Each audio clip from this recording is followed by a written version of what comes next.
Hello, ladies and gentlemen, and welcome back to the ESL R1 Runners-Up Cup to the Grand Finale here in Spa-Franchorchamps, where we've seen lots of action in recent days, weeks, whatever you want to call it. And as usual, I'm not alone here today because I'm joined by the beautiful and very usually hyped Remco Mayor. Hello, yes, and it's the finale, so there will be a lot of stuff to talk about.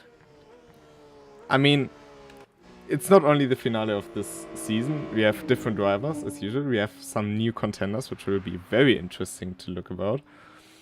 And I think in general, we can expect a lot of great racing today, because some of those people, even though Nico Nüninghoff has built up quite the lead in the championship over the 5 races we've ran so far, we have Pompilio in here, who has won the last round. We have a couple of new challengers. We have Dominic Ladler, who's still in with a good shot for a good position here.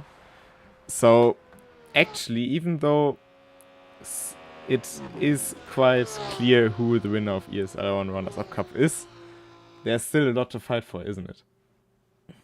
Exactly. There's also, of course, aside from the championship itself, there will, of course, as I said, be new people who will try to challenge Nico Nüninghoff. And, of course, if you win a single race, your name will be on the winner's list, and which won't be Nico Nüninghoff for once. If you manage to do that, that is. But today, for today's race, there was actually someone even quicker than Pompilio. So we might have an even bigger challenge for Nico Nüninghoff in the name of Akinci. This driver I haven't seen before, but he was only 2/10 of Nico Nüninghoff's time in the pre-qualifying. And right now we're going to jump into qualifying, and we will see how much of that lap time he still has. And because it's a one-shot qualifying, whilst in the pre-qual you can set as many laps as you want.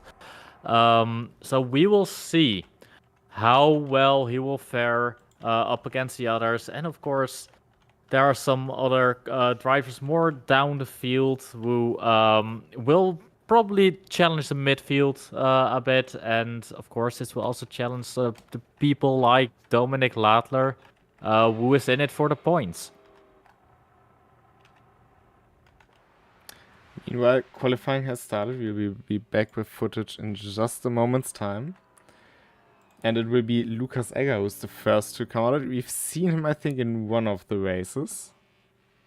Might have been at Orchard Road, if I'm not mistaken. But he's driving that BMW.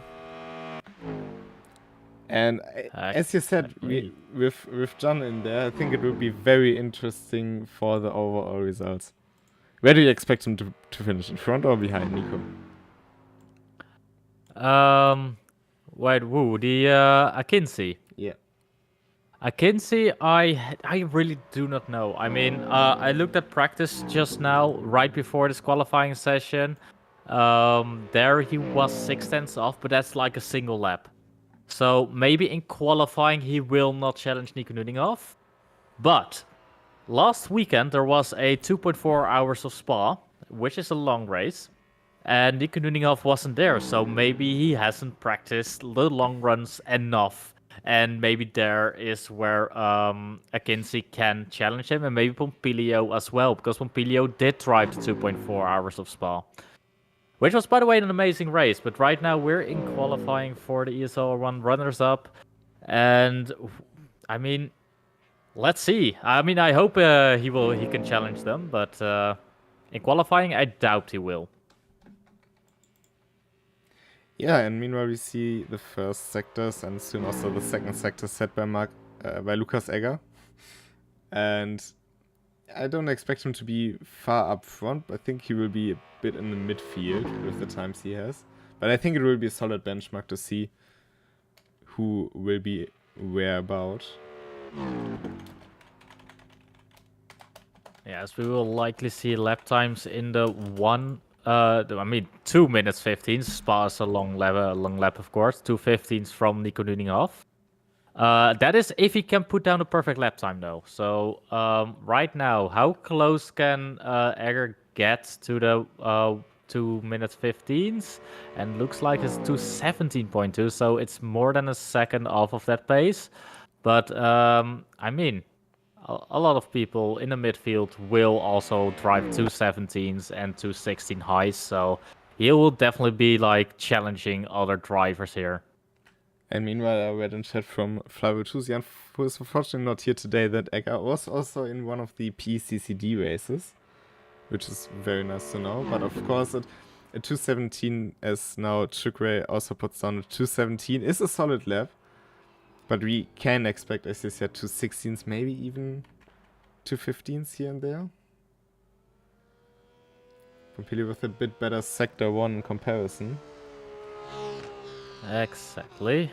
So right now it's Pompilio going towards the last sector of this track. It's a very quick last sector, of course, so this is not the place where he can win or lose a lot of time. Aside from the last chicane, the bus stop, it's a heartbreaking point. You will see a lot of overtakes there. And it will be the last moment for him to challenge him. Looks like Nico Nuningov's 2/10s quicker in the first sector than Pompilio. Oh, goes far into the gravel there, though. Yeah, but you can do that. You can do that. And looks like Pompilio is going to set the benchmark of a 2:16.4. That is not that far off of the 2:15s. And I bet you if Kinsey is quicker than Pompilio, he will be very close to the 2:15. Right now it's Nico Nuninghoff through Blanchimont. Very quick turn, just about full throttle. And braking for the bus stop he is. As I said, Sector 1, he was 2/10s quicker. That was a very weird line through the bus stop, I think. But did Nico Nuninghoff got a slowdown? Nico Nuninghoff got a slowdown. I was already so interested. I think he cut the right-hander of the bus stop chicane, and that's why he got a slowdown. That's very easy to do. In RENNSPORT, pretty much the rule is on the inside you have to keep 2 wheels within the white lines. Wheels on the outside you can take a bit more curb and actually have 2 wheels on the curb and still be okay. But the inside of the bus stop is really inviting to go there, and Nico Nuninghoff tried it, and it bit him hard. I mean, it would be a different challenge. I think he has started every race so far roundabout on pole, hasn't he? And Jana Kinshi... Hold on, did he have pole in Daytona? Because there we had also drivers like Ottaviani there who were really, really quick. That's a very good point. My short-term memory loss doesn't help in that case, but Jana Kinshi, very good first sector, very good second sector on par with Nico Nuninghoff's. Now what can he do in the third run? I mean, he's up against Pompilio, not Nico Nuninghoff, and I think his first sector is pretty much the same. The second sector is even quicker, I think. So let's see what he does in the last sector. Goes to the bus stop, no slowdown it looks like. And it's a 2 minutes. 16.1, as I said, really close to the 2:15s. I mean, Nico Nuninghoff threw it away here, and it's going to be really interesting to see Nico Nuninghoff fight all the way from the back, because I doubt there will be more people with a slowdown. And if they get, I mean, it's still possible, but Nico, yes, has a huge challenge up ahead. Yeah, definitely, especially getting past the likes of Van Osch and Schätzler. They do know how to defend. We've seen that last time around in Road Atlanta. I mean, it's Spa. There's Camel Straight, there's the bus stop, there's La Source. There are so many places you can overtake here. But you know yourself, from the Spa 2.4, even if you get overtaken, you can retake the position. Yes, that was with someone named Moritz Leuner. And I actually had a battle with him, and I managed to overtake him back. So, yes, it is definitely possible, but you need to pull everything out of the closet. Definitely someone from the likes of Nico Nuninghoff. They are really quick, and they know exactly what they are doing. And meanwhile, Dominic Later put himself into P3 with a 2:17.1.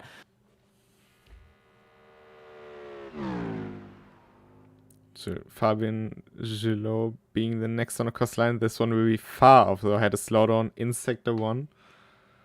Well, maybe Nico Nuninghoff won't start last then. I mean, he won't because there is Carlos Collado who has a DNS.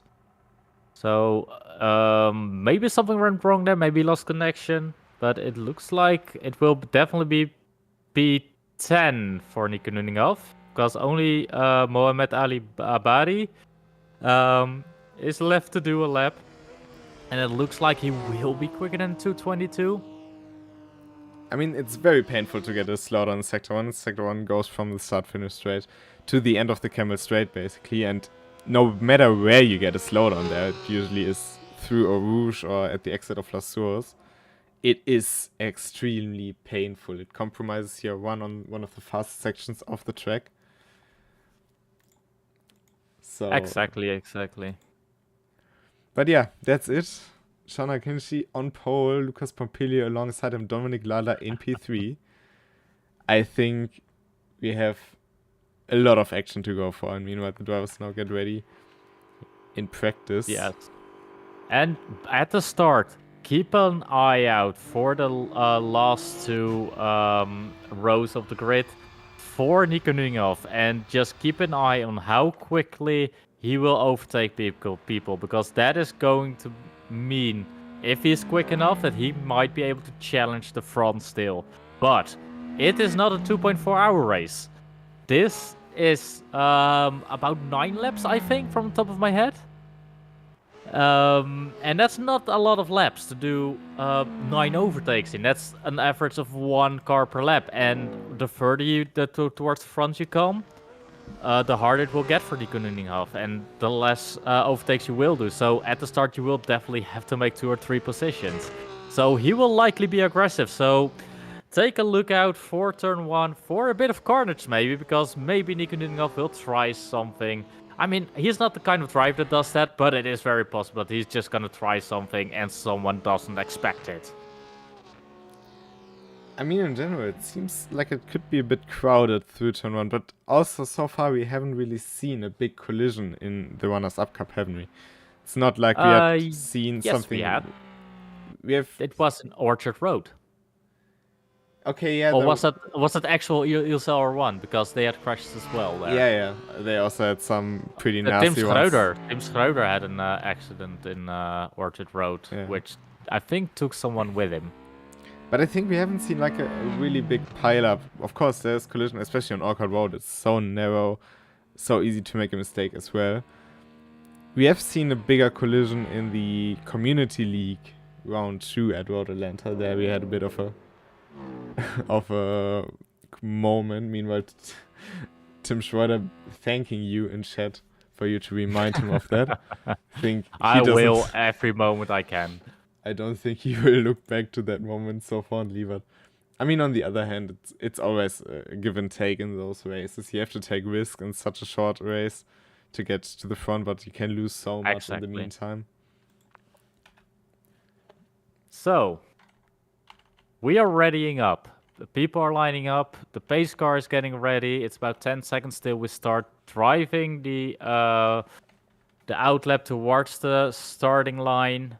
It's a rolling start again, and it looks like the leading driver, Akinci, will be on the inside for La Source, and after that, that will be a run up to Eau Rouge. And if you can keep a clean line through Eau Rouge, there's a long camel straight, and you can draft. Drafting is very powerful around there, so you will likely see a lot of overtakes there. But then again, for Nico Nuninov, the guys ahead will also have drafts, so he will have to do a perfect Eau Rouge. And right now we're getting ready for the start. Keeping an eye out, and it's green, and he is off. And look at that, it's crowded, F3 wide, going into La Source, the first turn. Is everything gonna stay clean? Is Nico Nuninov already? Is Nico Nuninov already up there? He is. He's at P1. Nico Nuninov made 10 positions in the opening corner of this race, being in the correct place at the correct time. Lucas Pompilio lost out 4 positions. Where did he come from? There's the big wreck in the background. It's only one spinner though. The others seem to have survived. But that was... Gerd van Osch was round. Yeah, Gertjan van Os. But Dominic Ladler's also And down in P9. Abadi as well. Abadi as well is there. But how did Nico Nuninghoff do that? That's like a single straight, one braking zone. What happened to the front? What happened to Ken Akinci? There is no way you can lose the lead from someone who started pretty much dead last in the first turn without making a mistake. I mean, But that is something for us to look back at later. Right now, they're getting back into their rhythm. Ken Akinci. That's not a pun of his name, I just noticed. But Ken Akinci actually keep up the pace and get to the back of Nico Nuninghoff and maybe get his draft through the fast turns. Like going up towards the last sector, you will have Blanchimont, where you can get a lot of draft and actually get a lot closer to the guy ahead. Once you get there, just do a clean bus stop and a clean source. Oh. Sounds easier than done. Oh, and it's Chukwueze who's around. And that's in the gravel. It looks like he can recover, but that is pretty much race over for him. He will be at the back. But if you can get there around the La Source and be in a draft, you have a setup for an overtake towards Camel Straight. But it looks like Akinci is actually more in the press from Egger than Akinci putting pressure on Nuninghoff. And Nuninghoff, the last sector, gained 0.3 of a second. And through the chicane they go. I mean, it's close enough for a draft, I think. Although 1 second is quite a lot. Well, I mean, what a start. What a first lap. And I never expected to say this after the qualifying, but Nico Nuninghoff is running away with it. I mean, that start, we've seen on his POV at the start. He got the jump on a lot of cars immediately, went through the middle and just quickly and silently went down the inside while Pompilio and Akinci and also I think Egger were fighting each other. Egger was on the far outside of turn 1. And he's running in P3 right now, so he also made up a couple of spots. Do you want to know a fun fact? Perhaps. Last lap, the first opening lap, only Nico Nuninghoff and Lucas Egger drove a valid lap time. The rest all got a track cut at some point on the track. I mean, we have seen a lot And that of is with overtaking 9 people. That's a fair point. I mean, Dominic Ladler, for example, looked to be in a very unfortunate situation because he was basically pushed off in the outside of turn 1. Had to go through the gravel, and of course that loses you a big amount of time. You can't even comprehend that fast. He's running in P6 right now, so he already made up a couple of spots. Fabian Gullet and Carlos Calado are fighting each other both in the BMWs, and they are oh, that is cheeky. He is throwing a block out there, and it looks like he is Gillett is keeping Calado behind. Can Calado return though, because there is this very quick portion of the track coming up towards Blanchimont, where I mean, doesn't even have to go to Blanchimont. He's right up his tail. Calado. Oh, that's a bit of oversteer moment. That is well helped though, because that is hard to catch. Looks like, oh, that is on the limit. Last moment. To be fair, he is kind of keeping his line. But, oh, that is really close. Really close. I mean, on the edge, but fair, I think. But right now, braking. Oh, that is a dive. And, yeah, that was beautifully done by Calado. But right now, he will... Oh, man. Flashing his lights. Over, yes. Yeah. Mad Force, I don't know. Overtaking you? I mean, there was one guy blocking, and it was not Calado. It looks like they're going side by side toward... Oh, there is a bit of contact. I once said they go side by side towards the roost, but it looks like it's going to be a Gillett behind Calado. Still flashing his lights, still not very happy. But what do you make of that maneuver? I think it was a beautifully planned move. I mean, he kind of just didn't find a way through as they now go again a bit side by side. There's the overlap for Guido. Yep. So side by side, it's Gillett on the outside. And we'll try to outbrake it. You can keep it around the outside here. And it looks like he will do that. He is pushing. Oh, pushing Calado onto the inside curb though. And yes, contact is inevitable if you do that. there's only so much you can do. Oh no, that is a little bit over the edge in my opinion. Moving in reaction to, that is not something you can do too often without making contact at some point. Just ask Max Verstappen and Lando Norris. But Pompilio into third. P3. He overtook Eggerdam, but he doesn't have the pace. I mean, talking about pace, Akinci was 4/10 slower than the Knuding of last lap, but he's only 1.4 seconds behind.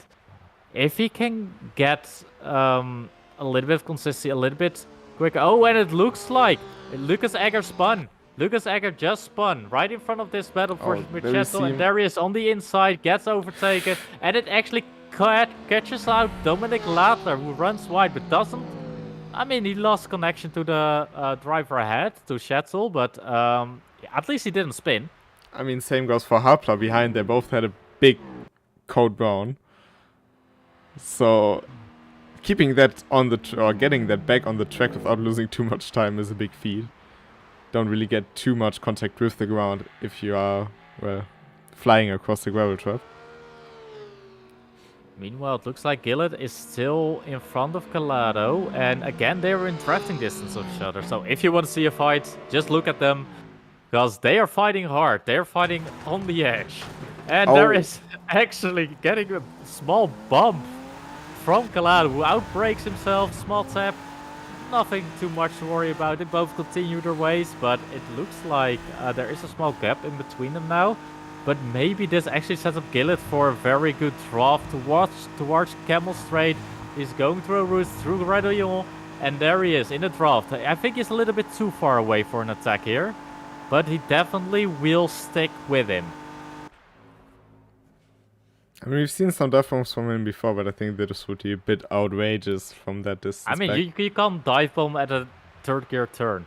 That it's just far too quick to do a dive bomb. It's not the bus stop where you can pretty much park your car, do a blocking pass or something along the lines. But as you say, it's really hard to do there, and he sensibly didn't. I mean, the difference also in a dive bomb is if you dive bomb and just barely make the turn, don't make the turn at all, it isn't a valid attempt. But he came basically to a hold right at the apex, so that was just beautifully judged there. Also a good feel for the brakes. Yes, I do think that Gillett pretty much misjudged the braking there and ran a bit wide and was just mad that he left the door open. Because that door was wide open for Calado to do that. I mean, it's not even really a dive bomb. It was just he hit the apex and Gillett didn't. But there he is again, Calado in the draft towards Blanchimont. But can he get close enough to do another move down the inside of the bus stop? It's gonna be tough, he's a little bit far behind, but the draft will make him get closer and closer. And looks like through Blanchimont, he still has enough downforce on the front end to make the turn. And there he is, very close. This is a distance where you can make a move. And he again looks towards the inside. And is there overlap? There is just about any overlap. And he makes Gillett go take a different line, so he will be able to set it up for Lassource. But you don't want to overtake here, I think. Oh, there again, the move in reaction to. And going back. Oh, that is beautifully done. Outplaying Gillett. Oh my, Calado is doing great moves there. Oh, this is gonna go wrong. No, this is gonna go wrong. Good. They have to calm down. I think Gillett is going over the top here. He's a bit over the edge. Calado doing very well to avoid an incident there. Again in the draft, but Calado is trying to play. I mean, he has to deal with someone who is like over the edge with stuff. And he perfectly did in Lassource. He outplayed the dummy. There's again small contact. Oh dear. This is not gonna go right.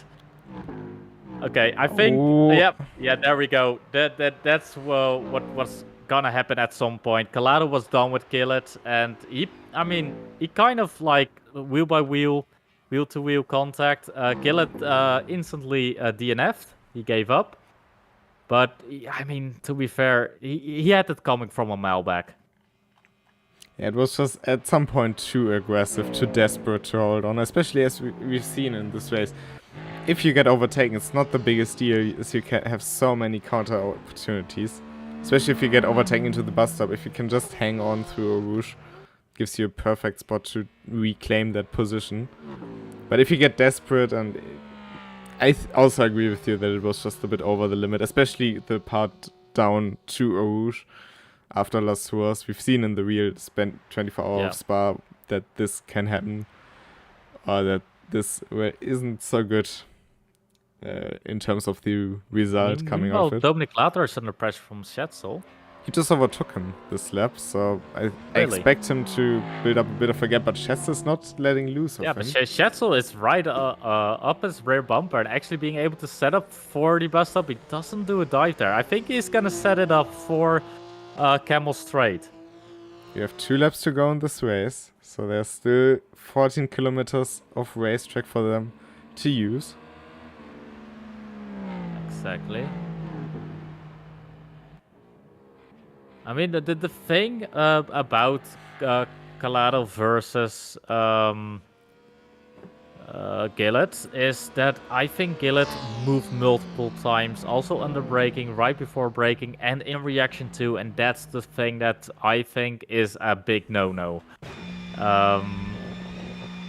But yeah, for now, let's focus on the cars that are still driving, because Hapela is also under pressure from Lucas Egger, whilst Dominic Ladler is under pressure from Schetzel, but I think he got like a gap there.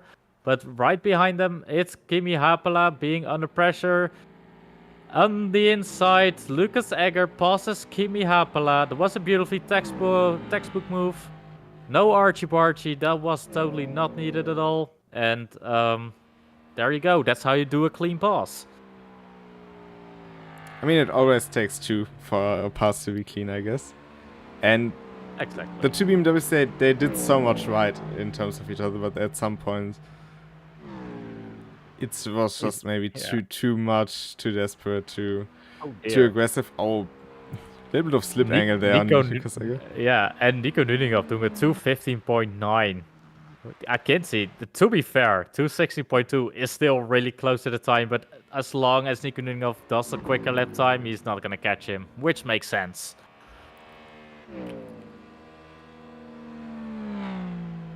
I mean, he's still, apart from Road Atlanta, let's maybe take that out of the equation. I think the closest we have seen to Nico Nuninghoff, of course, Ottaviani gave a good challenge to him in Daytona. Even though it's also a lot of aid from the slipstream. Oh, definitely. But he's still just 2.6 seconds back. I was just talking about lap times, Nico Nuninghoff. Lucas Pompilio just set a lap time of 2:50.7. That is insane. I mean, Nico Nuninghoff did it this lap as well. But I mean...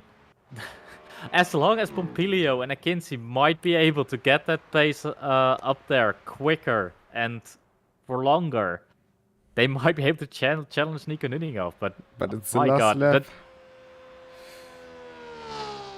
Yep, and it looks like the top 3 is pretty much settled. It's not. I don't think Pompilio can catch Akinci. Definitely not without Akinci making a mistake. But behind it, it's Dominic Latner in 4th right now with a sizable gap towards Robin Schetzel. I mean, Schetzel has a sizable gap to Egger again. And it's again, every time it's a second gap between them. Just not far enough. And after this, there's only one real overtaking opportunity, and that's towards the bus stop chicane. So it will be in the last turns before Blanchimel that we will be able to see if anyone can challenge still for a single position.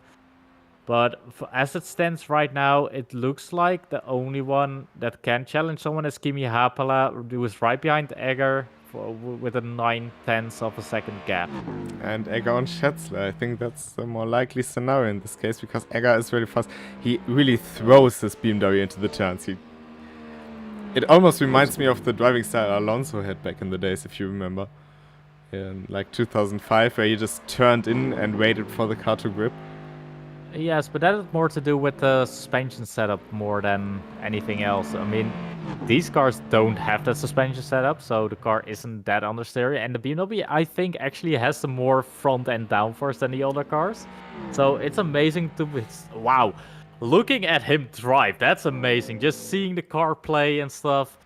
And keeping it in a straight line still, but very playful. And it looks like he has a little bit of draft, but will be enough for a dive down the inside of the bus stop. This will be a do or die move if he is going to do it. And it looks like he's close enough for doing it. And it looks down the inside. And it looks like he is a little bit too late. Will there be contact? No, there won't be, because they are sensible drivers. And there they go, out of the last turn, and it looks like it's Schetzel keeping it in front of Egger. Nico Nuninghoff, of course, won. Kenna Kinsey second. Pompilio is third for the podium. And Dominic Later doing another very good fourth place in front of Schetzel in fifth and Egger sixth. Hapala rounds out in seventh. And the last two finishers are Carlos Collado, I mean, who did very well in my opinion, and Chukwere in eighth and ninth. And behind them, they're all DNF'd with Abadi, Gillett, and Van Os. I wonder why Ali Abadi did DNF in the end, because he was running to very close to the end of the race. But yeah, what a first turn move by Nico Nuninghoff, wasn't it? Truly one of the greatest moments we've seen so far in terms of the driving skill involved. Oh dear. I mean, I'm just very interested. I'm instantly going to open up the replay just to see what happened there. Sounds like a very good idea. But in general, what can you take not only out of this race, but out of the season of sprint racing action? I mean, this season, the racing was very strong. It was very clean until the last battle we saw, which was a little bit over the top, and people really didn't want to give each other space, which I found a bit annoying. But I mean, the racing has been so good for the rest of the season that I can't be too mad to see such good action. People are definitely trying stuff. They are going for moves. They want those points. They want those wins. And I mean, Nico Nuninghoff, man, he's definitely not unchallenged because people are quick. I mean, the only time he really has made a mistake, he still made it to P3 in the end. So, but yeah, let's have a look at what actually happened here. Oh. Yeah, Dominic. What happened in turn one is Dominic Ladler did a dive in the first turn, and the other drivers just had to avoid him and ran wide into La Source. As you can see here, Dominic Ladler is a green Porsche. He will do a dive towards the inside. Brakes too late, and the others can't turn in because of it. And Nico Nuninghoff, to be fair, that was very aggressive of him. If damage was enabled, he would have been down the pits. He very much would have been, yeah. Yeah. So, please, RENNSPORT devs, damage model. I mean, there is. There is a damage model. It just wasn't activated for the ESL R1 competition. But yeah, I think if damage was enabled, the race would have been different. Very different. I mean, you can also take a look at the collision from Van Osch, if we are already at it. I mean, it's great being able to just instantly watch back the replay. So we are on Van Osch going a bit wide, and we've seen two Porsches, one on the outside, one on the inside. Oh, and just getting sandwiched in between. That's a shame. That's just unfortunate. It didn't look like anyone was really in the wrong there. It was just on the inside, the Porsche didn't know there was a Porsche on the outside of Van Osch. And the outside Porsche, of course, didn't know there was a Porsche on the inside. Nowhere for Van Osch to go, and it's just really sad it ended this race. I mean, in that situation, also for the Porsche on the inside, I'm not sure who was exactly involved, but you are on that outside line, and you you drift across the track basically, and you don't have the most grip. If you turn in, you just lose the car, causing even Exactly. more chaos. Definitely, if you cut there is a bump there which raises your front end. And to be fair, hold on, I'm trying to take a look here, but it looks like the Porsche. Oh, Pompilio was it? Yeah, the Porsche. No, it was a Mercedes on the outside actually, not a Porsche, but that Mercedes on the outside was off track, so it was his job to rejoin safely. And I mean, Van Os was still thinking that he was gonna come back, so he turned left, even though there was Porsche. If Van Os kept it straight, I think this wouldn't have happened. But then again, the Mercedes should have come back at some point on the track, and there would have been an incident. So it was just unavoidable. It's a shame. And I mean, there will be next times, of course. So I mean, it's also very hard to judge. I think it was Schätzl in the AMG. Very hard to judge. You don't see Pompilio on the inside of Van Osch, and Van Osch making space so he can rejoin. And suddenly there's a car, and there's Pompilio doesn't know Schätzl is there. Schätzl doesn't know Pompilio is there, and Van Osch is just in the middle in the two of them without any options to do. It would be easy to say, okay, then lift. But how would you expect this situation, especially how quickly Pompilio came into his point of view? Very hard to judge. But I think it's nice that we can just have a look at this. And I think there will be further discussions on the Discord about all of those incidents anyway. But overall, that was ESL R1 Runners-Up Cup, the first iteration we had here on RENNSPORT. It was definitely a pleasure to be able to broadcast those races.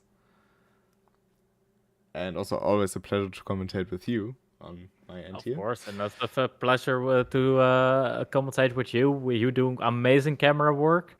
So thank you for this season. Yeah, payment will come later for that. So I am poor. Well, but we also have some other news to share. I mean, as most of you might have seen, open beta is announced and will go public soon. But that also means we will be reworking the multiplayer tiny bit, not much, but a tiny bit to what you're used to right now. Therefore, the schedule we currently have, which would usually run until Sunday, will be extended until open beta starts with a fresh schedule, fresh events, and the RENNSPORT Community League will continue as normal next week in Daytona. I think that will also be very interesting. Daytona always delivers. But I think that's all the big news we have, isn't it?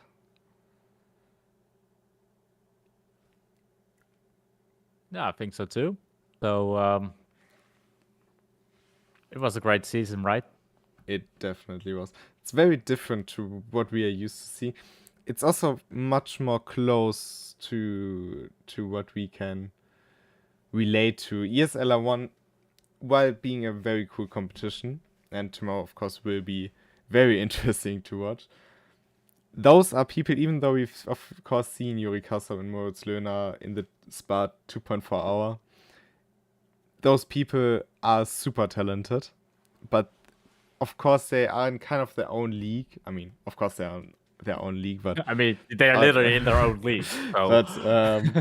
But the point is, the drivers we've seen over the season, Nüninghoff, Ladler, Pompilio, Thunder, we've also seen a couple of times. We drive with them pretty much on a daily basis, and you can challenge them yourself. And I think that's always very cool to see them on track and giving them the chance to perform. And they have performed. Not only Nico Nüninghoff, we have Pompilio winning a race, we have Ladler on podiums, Thunder with being the lone Audi sometimes on track, holding up the flag for them in P5 and P6 in stacked grids. So many achievements by those drivers. And always those stories of people coming in and being quicks like Chan today. I think that is a very cool thing that we had the opportunity to do that. And I hope it will come back. Maybe we'll also host something on our own. So no, we definitely will host community leagues and community races, and likely there will the 2.4 hours of Spa already happened, which was an amazing event with a lot of amazing drivers. You had Yuri Kastorp and Morris Lerner in there, which was an amazing sight to see. And I mean, there is stuff coming up in the future. There will be more 2.4-hour races. We hope we will get to a point where we can do even 24-hour races and like endurance races more. But especially events are definitely going to come there, and esports likely will be part of it. So, until that's the case, we say goodbye for today. Enjoy your evening. And until then, goodbye. Goodbye.